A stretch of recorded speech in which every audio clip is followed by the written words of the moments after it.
أعوذ بالله من الشيطان الرجيم بسم الله الرحمن الرحيم الحمد لله نحمده ونستعينه ونستغفره ونؤمن به ونتوكل عليه ونعوذ بالله من شرور أنفسنا ومن سيئات أعمالنا من يهده الله فلا مضل له ومن يضلله فلا هادي له أشهد أن لا إله إلا الله وحده لا شريك له وأشهد أن محمدا عبده ورسوله. Biz bitta maqtov Alloh taolaga bo'lsaydi, biz uni maqtaymiz, biz unga siyinamiz, biz unga g'afur so'raymiz, biz unga iymon keltirdik, biz unga to'yandik, tavakkal qildik. Ham biz Alloh taolaga siyinamiz noshar jonlardan, noshar nafslardan. Ham biz Alloh taolaga siyinamiz noshar amallardan. Kimni Alloh taolo to'g'ri yo'lga bostira, ana bir kimni adashtira olmay. Kimni Alloh taolo adashtira, ana bir kimni to'g'ri yo'lga bostira olmay. Men shahodat qilaman, Alloh taoladan boshqa butun to'bonat zot yo'q. U bir o'zigina, uning tengdoshi yo'q. Ham shahodat qilaman, Muhammad sollallohu alayhi vasallam uning quli deb, ham elchisi deb. يا أيها الذين آمنوا اتقوا الله حق تقاته ولا تموتن إلا وأنتم مسلمون. Alloh taolo aytadi: "Ey iymon keltirgan bandalar, Alloh taoladan haqiqiy qo'rquv bilan qo'rqingiz. Ular ko'rmagiz, ular ko'ragiz, Alloh taolaga bo'ysungan halindagina. Ya ayyuhan nasu taqu robbakum allazi xalaqakum min nafsin wahida." Alloh taolo aytadi: "Ey kishilar, Robbingizdan qo'rqingiz, qaysi sizni deb bir kishidan bar qildi deb. Va xalaqa minha zawjaha." Ham shu kishidan xotin qizni bar qildi deb. Va batha minkum rijalan katira va nisaa. Ham shu ikki kishidan dunyoga ko'paytib er kishilarni ham ko'paytib xotin qiz kishilarni dunyoga jibardi deb. Vattaqulloha. Alloh taoladan qo'rqingiz, allazi tasaaluna bihi wal arham. Ham tug'anliq jiplarin o'zidan saqlanig'iz deb. Innalloha kana alaykum raqiba. Durustda Alloh taolo sizni kontrolda tutishi bo'ldi deb. Ya ayyuhallazina amanu taqulloh. Ey iymon keltirgan Allohdan qo'rqingiz. Qulu qawlan sadida. Ham to'g'ri, yaxshi so'zlarni siylagiz. Bismillahirrohmanirrohim. Vassalatu vassalamu ala rasulihi va ashabihi ajmain. Assalomu alaykum va rahmatullahi va barakatuh. Endi bizning tub maqsadimiz Alloh taolo bizni nechun bar qildi dunyoga? G'ibodat uchun. Menga dalil Qur'onda va ma xalaqtul jinna val insa illa liya'budun. Men jinlarni ham kishilarni bar qildim deb, ma'na g'ibodat qilsinlar ishingni deb. Ya'ni Qur'onda dalil bor. Alloh taolo bizni bar qildi g'ibodat uchun. Ya'ni agarda shu maqsad o'talmasa, tegi dunyoga ketib borsa, u ijmoga kira olmaydi degan so'z. Mana masalan bir hazrat shuni misol keltiradi. Sizni ishdan jibaralar komandirovkaga. Qozonga, Moskvaga, boshqa yerga. Bir maqsad bilan endi. Shusha tegi narsani o'targan endi. Nashanik nasaytda shusha vazifani o'targan. Sen borasan, kelasan, shusha Moskvagami, Qozongami, klubga borasan, kibitga borasan, qaytasan. Nashanik sendan so'ray, sen men qo'shqan o'tadimi? Yo'q, men kibitga munda bordim deb ayta. Nashanik u ana ishdan qo'yadi shara, nechun ularni tutashar endi. Shunday Alloh taolo bizni bar qildi g'ibodat uchun. Sen aytarsan masalan, semya uchun, yer solar uchun, masalan mashina olar uchun, o'xshash ishlar uchun. Ana uchun tugul, Alloh taolo aytadi, men bar qildim deb, menga g'ibodat qilsinlar ishingni bar qildim deb. Agarda g'ibodat qilib Alloh taolo bo'lmasa, maqsad o'talmaydi. Sen yer solding, mashina olding, masalan, pishanda jiyasin, yaxshi, yurtingda yaxshi, o'lib ketding, sen maqsad o'talmadi. Sen Allohga tobinmading, sen namoz o'qimading, sen xo'sh qilmading, sen masjidga kelmading, jumaga kelmading, roza tutmading, maqsad o'talmadi. Nechik sen umidlanasan jumaga kirish shuning bilan? Sen Alloh taolo bergan rizqni oshading, Alloh taolo bergan tani bilan qo'llanding, ko'zing bilan ko'rding, quloq bilan eshitding, oyoq bilan yurding. Butunay bir Alloh taoladan ne'mat. Allohga shukr aytmading, rahmat aytmading, Alloh qo'shqani o'tamading, etiga dunyoga ketib bording, isha umidlanasan shu sen jumaga kirasan. Olay bo'la olmaydi. Olay bo'la olmaydi. Masalan, bir hazrat shoyib va'zda sili. Masalan, bir hazrat silini sarxush deb aytaydi u. Mesela ömür boyu işi verdi. İras ölüp gitti. Туғанына түш кірә икән, ул жұмақ бақшасында йөрөй. Халыкка сөйли. Халык әйтә, ул гомер буе эшли жұмақта, без син әйтәсең намаз укырга дип, без тем более жұмақта булырбыз, исерек кеше жұмақта булгач инде. Шуның өчен нәрсә әйтәсе килә, төш ул ялган булырга мөмкин. Төшләр өч төрле була, Мөхәммәд пәйгамбәр хадисендә әйтте, Аллаһтан, шайтаннан, үзеннән ди. Үзеннән дигән сүз төш. Mesela кеше һәр вакытта да шул турында уйлап йөри, и төшкә кергә мөмкин шушы әйбер. Беренчесе. Икенчесе Аллаһтан төш, ул Аллаһтан төш инде ул. Мәсәлән, намаз укырга үтәрә сине. Кеше уянды икән, намаз укысы килә башлады.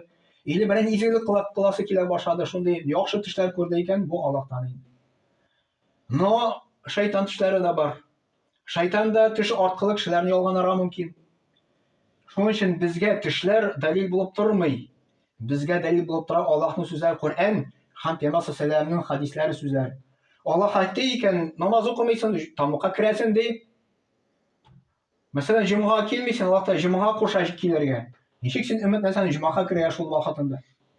Шул шәйин беренче Аллаһның максатын үтәргә кирәк. Аллаһ та кушкан үтәргә кирәк. Ул беренче урында тора. Машина алу, йорт салу, анда эшләр ул икенче урында тора. Моны бутамаска кирәк. Кемдер моны бутый. Кемгәдер ирешеп тә җитмәгән шушы, мәсәлән, җомга чакырасы мәсәлән. Ул ана битерми, нишаны җомга чакыралар. Аны болай да все нормально. Аллаһ Тәгалә әйтә, әй иман китергән бәндәләр, җомга вакыты җиткәч, азан әйтелсә ди, сәүдәләрегезне куегыз ди. Һәм шушы Аллаһ Тәгалә кушканны үтәргә килегез ди. Ул сезнең өчен хәерлерәк була ди. Әгәр җомга намазы тамамланса ди, сез җир йөзенә таралыгыз ди, Аллаһтан нимәтләрне эзләсен, фазиләтләрне эзләгез ди. Менә җомгага чакырылгач кирәк җомга килергә. Һәм без монда килдек. Но безнең бар гаилә, мәсәлән, безнең балаларыбыз бар, безнең уныкларыбыз бар.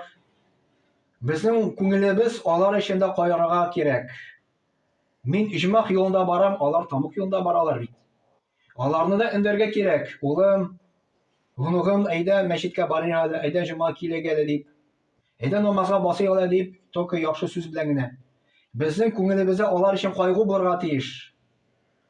Әгәр дә без аларны эндәмәсәк, кыямәт көндә килер, синең улың буламы, гынугың буламы, якага ябышыр. Син бит белдең, син бит җомга юлында булдың, нишләп миңа әйтмәдең дип әйтер. Безнең өстебездә үзебезнең балаларыбызга шушы анату, безнең өстебездә внукларыбызга анату, безнең өстебездә үзебезнең туганнарыбызга шушы әйберне анатарга кирәк. Кирәк түгел аларны мәҗбүрләргә. Кирәк түгел аларның нервыда торырга, әйдә намазга бас инде дип. Юк, безнең өстебездә просто төшерү. Әйтәсең, әйдә, менә Аллаһ Тәгалә сиңа әйтә, җомга бар дип. Кайбер кешеләр әйтә, менә Фарид хәзрәт булай әйтте дип, мулла шулай дип, алай дип әйтергә кирәкми. Әйтергә кирәк, Аллаһ әйтте дип, Пәйгамбәр саллаллаһу әйтте дип. Җомга Фарид хәзрәт чакырмый. Җомга чакыра Аллаһ Тәгалә Коръәндә. Фарид хәзрәт Аллаһ Тәгаләнең сүзләрен генә сөйли. Шуның өчен әйтергә кирәк халыкка, Аллаһ әйтте дип, Пәйгамбәр Мөхәммәд саллаллаһу әйтте дип. Самый зур нимәт Аллаһ Тәгалә каршында, Аллаһ Тәгалә безгә нимәт, иң зур нимәт ул бирде, ул һидаят, тәүфик, Аллаһның юлы. Ул сәламәтлектән өстенрәк. Без бит беләбез, сәламәтлек югалса, күпме нимәт югала. Сәламәтлек ул чыннан да бик зур нимәт. Но аннан да өстенрәк бар Аллаһ Тәгаләнең юлы. Аннан да зуррак нимәт юк. Чөнки син сәламәт булмасаң, син дөньяда интегәсең, но үлгәннән соң намазлы булсаң, син җомга керәсең. Но әгәр дә син Аллаһның юлында булмасаң, намаз укымасаң, син можешь бу дөньяда яхшы яшәргә. Но син мәңгелекне югалтасың, мәңгелек тамукта буласың. Аллаһ Тәгалә каршында самый иң зур нимәт безгә бирелгән Аллаһ Тәгаләнең юлы ул, әгәр дә кеше чын күңелдән, менә ихлас күңел белән намазга баса икән, чын күңелдән җомга йөри башлый икән, чын күңелдән ураза тота башлый, чын күңелдән инде теге Аллаһ ризалыгы өчен, үзенең желаниесе белән. Белегез, моны сезгә Аллаһ ачты. Аллаһ та бу әйберне күп кешеләргә ачмый. Менә безне менә ничә миллион халыктан сайлап алып, мәчеткә кертте. Kimdir meşit yanında yaşay, meşitke kira olmayı. Daşa eyteler Kabatullah tiresinde yaşay, Mekke'de. Bir topqirdan da kirgani yo'q deb aytuvchilar da bor. Xo'sh qilishida bundan biz necha ming kilometrdan kelamiz hojga, kimdir ratdan yashab kira olmay, ne uchun? Chunki Alloh kiritmay. Bunda aytadi, Alloh taolaning ruxsati kerak. Alloh kiritsa masjidga kishi kira oladi. Agarda shoqrosa masjidga bor deb namoz o'qirga deb, yo'q, meni vaqtim yo'q, namoz bu ishlisi bor, mana bu ishlisi bor deb aytay ekan, Mыңар әле Аллаһ Тәала күңелен ачмаган дигән сүз. Моны эндерергә кирәк дигән сүз. Ничәнер ачмый? Я гынахлар сәбәпле, я тәкәбберлек сәбәпле ачмый, я башка гынахлар сәбәпле ачмый. Поэтому без Аллаһ Тәаладан дуа сорыйбыз, я Раббым Аллаһ, безгә һидаят тауфик бир, үзебезнең балаларыбызга һидаят тауфик бир, туганнарыбызга һидаят тауфик бир дип дуа кылырга кирәк. Субханак ва бихамдик, ашһаду ан ла илаха илля анта, астагфирука ва атубу илейк. Вассаламу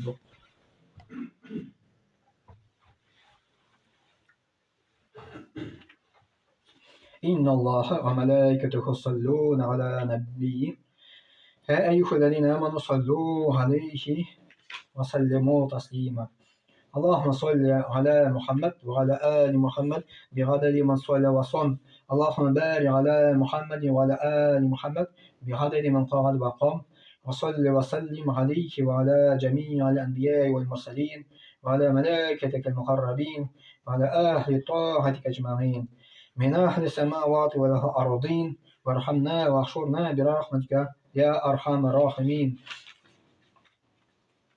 اللهم ارحم الخلفاء الراشدين ومروا المدين الذين قضوا بالحق وكادوا يعدلون اللهم اغفر للمؤمنين والمؤمنات والمسلمين والمسلمات الأحياء منهم والأموات إنك مجيب الدعوات ورافع الدرجات ومنزل البركات وقاضي الحاجات برحمتك يا أرحم الراحمين اللهم انصر من نصر الدين وخذل من خذل الدين عباد الله إن الله يأمر بالعدل والإحسان وإيتاء ذي القربى وينهى عن الفحشاء والمنكر والبغي يعظكم لعلكم تذكرون واذكروا الله العلي العظيم الحي القيوم يذكركم واشكروه يزدكم واستغفروه يغفر لكم ولذكر الله تبارك وتعالى أعلى وأولى وأعز وأجل وأعظم وأتم وأكبر وصلى الله على نبينا محمد وعلى آله وصحبه أجمعين وأقيم الصلاة